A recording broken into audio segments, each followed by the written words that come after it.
was born January 19th, 1807, Stratford Hall, Westmoreland County, Virginia. My father, Henry Lee, better known as Light Horse Harry Lee, George Washington's preeminent cavalry commander in our first war for independence. My mother, Ann Hill Carter, direct descendant of King Carter, Williamsburg, Virginia. When I was 6 years old, my father placed himself into self-exile in Barbados, leaving my mother and my siblings in dire financial straits. Ultimately, in 1825, as I was prepared to attend college, my mother did not have the financial wherewithal to send me to the University of Virginia, so I was successful in earning an appointment to the United States Military Academy at West Point, from whence I graduated in 1829. I remained in the United States Army, receiving various promotions. 1846, I was serving under General Winfield Scott in Mexico. Served there with him from 1846 to 1848. Then from 1852 to 1855, I was the superintendent at West Point. Upon completion of those responsibilities, I was assigned to the 1st U.S. Cavalry in San Antonio, Texas. I remained there until 1857, when I returned to Arlington House Plantation upon the death of my father-in-law to assist my wife in taking care of the finances of Arlington House Plantation. But that was home. That is where I was in 1859 when I was called upon to go to Harper's Ferry to discuss some surrender terms from John Brown. In 1859, I returned to San Antonio, where I was in command of the 2nd U.S. Cavalry, remained there until 1861, when I was beckoned back to Washington City, where I was to meet with Francis Blair, acting on behalf of Secretary of War Simon Cameron and Abraham Lincoln. He offered me command of the United States Army. As a Virginian, I could not possibly bring myself to accept that promotion. 4 days after the offer, I submitted my resignation as a colonel in the United States Army, which also included my rejection of command of the United States Army.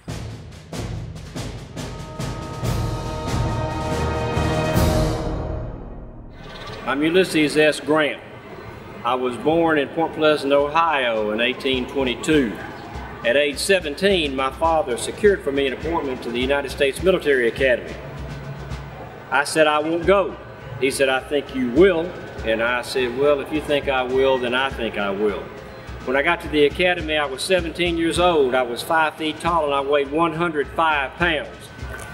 I had found out that everyone at West Point gets a nickname.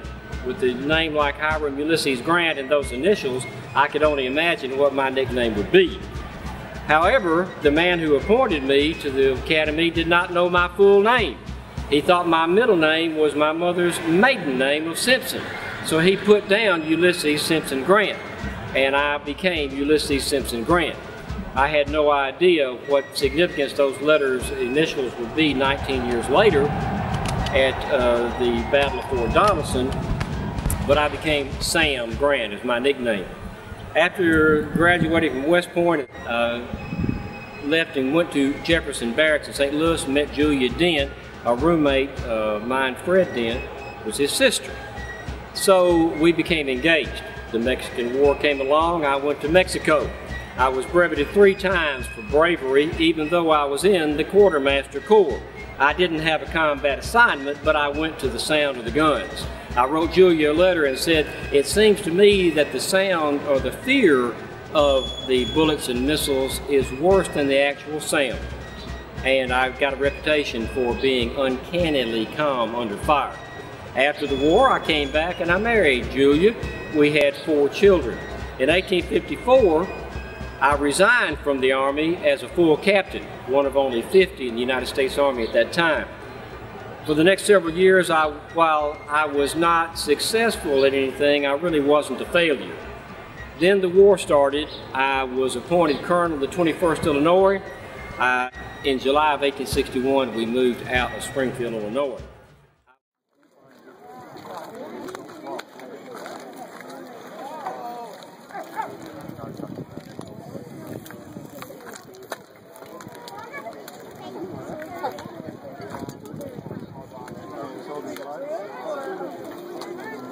Oh,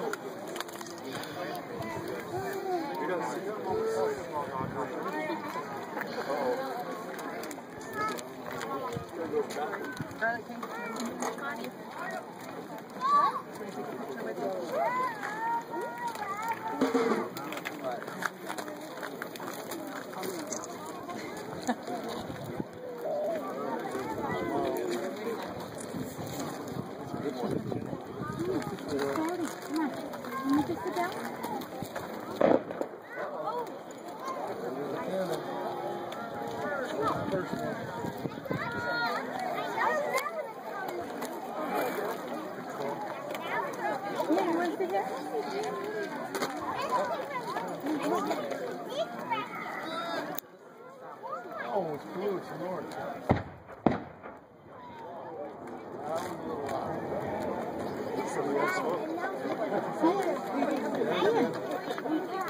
Pretty sure. Wrong. The rebels are coming. The rebels. Feel that? Evan, feel that? Really?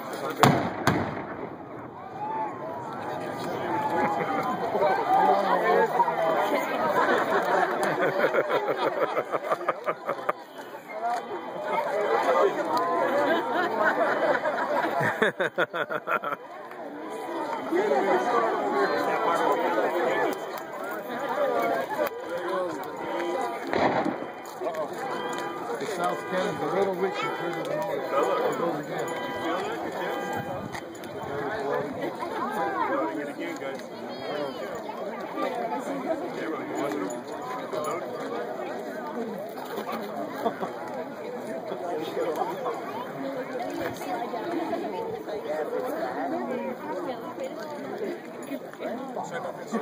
I have on special she's dancing around with me. She's trying to hide.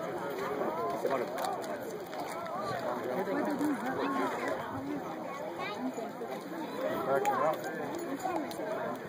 Oh, they're backing up. They're retreating. Fire!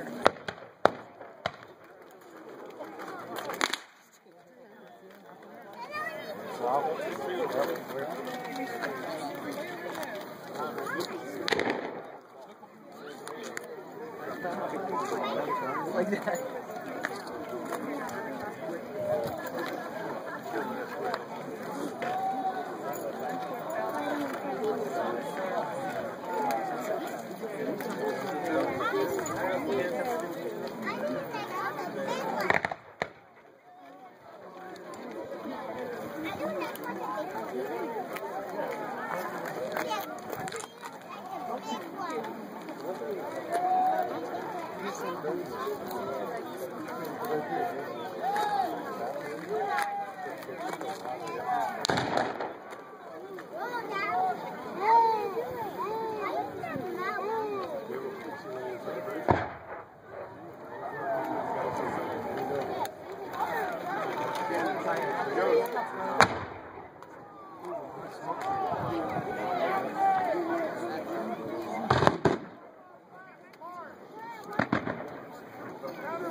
But they weren't there. I hate to say it, but yeah.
I heard it.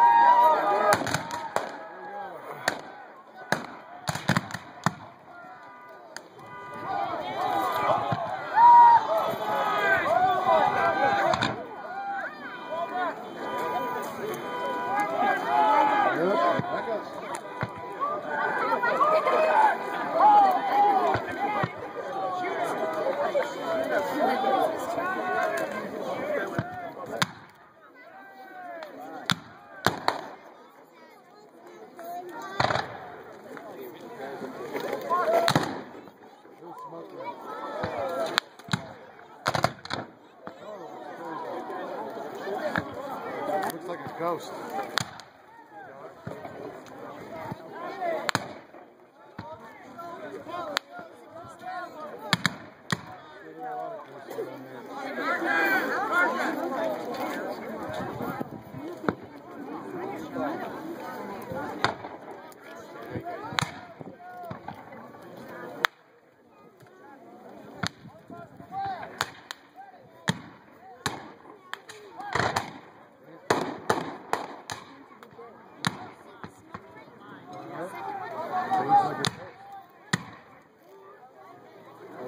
See that? I'll drop your head.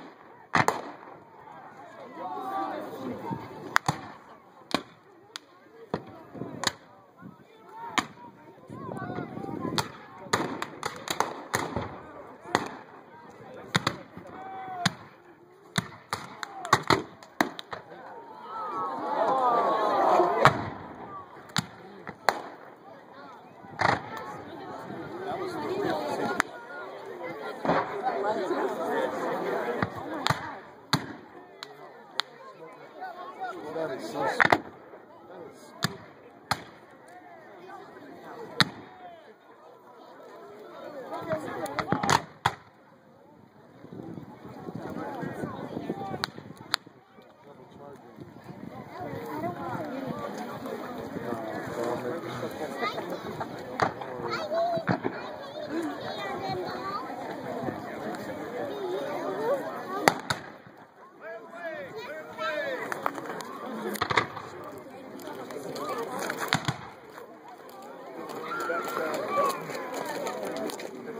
Victor, go ahead to where the woman and the dog is. Ask them if they can move, please. Thank you, guys. Well, Victor, so they can down going. Mr. Tanner, deploy your... Being flanked.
There's nothing in there. It's just.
You have to move the whole time.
Calling back.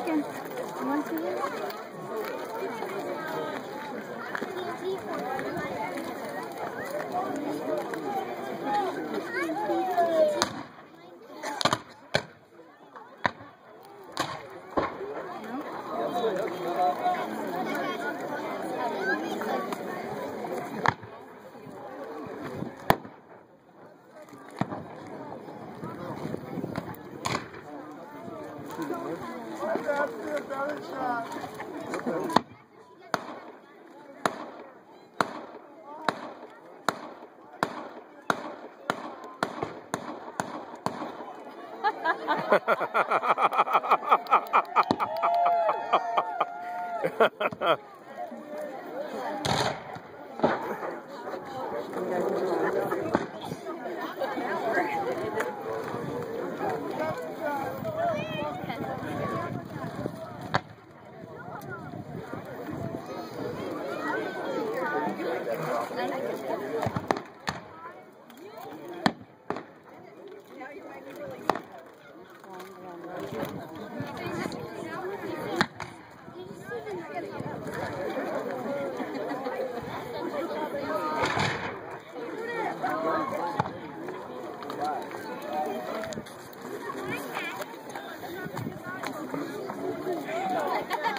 The old-fashioned way, loudly.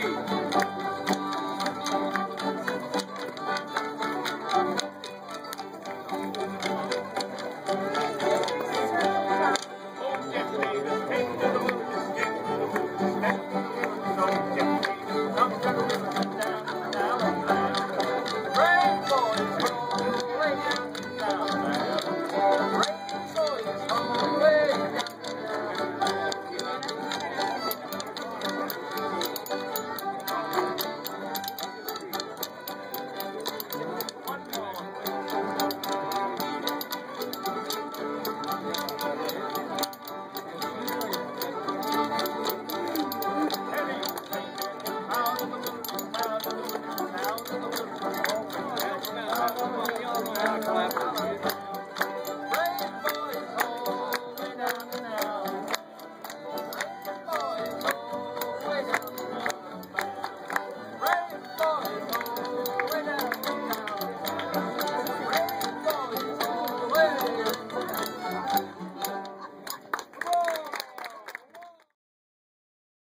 I was appointed Brigadier General in August after the Battle of Fort Donelson. In February of '62, the first major Union victory, I was appointed Major General. Then I went on to Shiloh in April after Fort Donelson. Then we moved into Vicksburg and took Vicksburg in July of '63. Then in the fall of '63, I went to Chattanooga. Then President Lincoln put through an act of Congress and revived the rank of Lieutenant General and gave me my 3rd star. At the end of the war, I became Secretary of War, and the Republican Party approached me and asked me to run for president. I felt that I should, since they were the party that supported President Lincoln and myself. I served in 2 terms, being elected both times by some of the largest majorities of any American president. I died in 1885 of inoperable throat cancer after having finished just 5 days before my death my memoirs, which became the first American bestseller on pre-publication subscriptions. Julia made about $450,000, and her future and security were secured.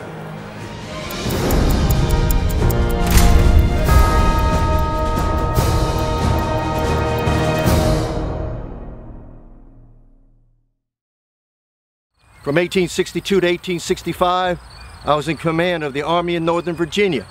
And during those 3 years, on battlefields such as these, I led the Army in Northern Virginia into harm's way against some of my former comrades in arms in the United States Army and some of my very students from those 3 years at West Point. After the war, all I wanted to do was purchase a small plantation, live out my days, but it was not to be. In August of 1865, a representative from Washington College visited me and offered me the presidency of Washington College. Unlike the 4 days I took to reject command of the United States Army, I accepted that offer on the spot. The 8 years of my life, of which I am the proudest, are the 8 years I spent as an educator, the 3 years as superintendent at West Point, and the 5 years I spent as the president of Washington College. It was so comforting to wake up in the morning and to make decisions which benefited my students in a positive manner instead of sending them into harm's way.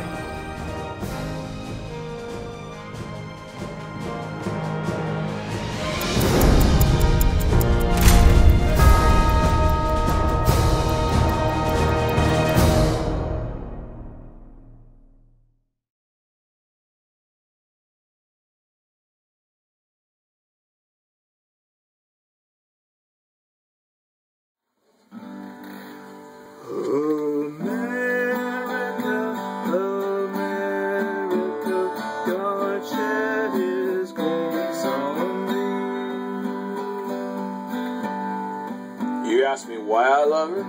Well, give me time, I'll explain. Have you seen a Kansas sunset or an Arizona rain? Have you drifted out a bayou down Louisiana way? Have you watched the cold fog drifting over San Francisco Bay? Have you heard a Bob White calling in the Carolina pines, or heard the bellow of a diesel at the Appalachian mines? Does the call of Niagara thrill you when you hear her waters roar? Or do you look with awe and wonder at her Massachusetts shore, where men who braved a hard new world first stepped on Plymouth Rock? And do you think of them when you stroll along a New York City dock? Have you seen a snowflake drifting in the Rockies way up high? Have you seen the sun come blazing down from a bright Nevada sky? Do you hail to the Columbia as she rushes to the sea? Or bow your head at Gettysburg and her struggle to be free? Have you seen the mighty Tetons? Have you watched an eagle soar? Have you seen the Mississippi roll along Missouri's shore? Have you felt the chill at Michigan when on a winter's day her waters rage along the shore in thunderous display? Does the word aloha make you warm? Do you stare in disbelief when you see the surf come roaring in at Waimea Reef? From Alaska's cold to the Everglades, from the Rio Grande to Maine, my heart cries out, my pulse runs fast at the might of her domain. You ask me why I love her? I have a million reasons why. My beautiful America beneath God's wide, wide sky.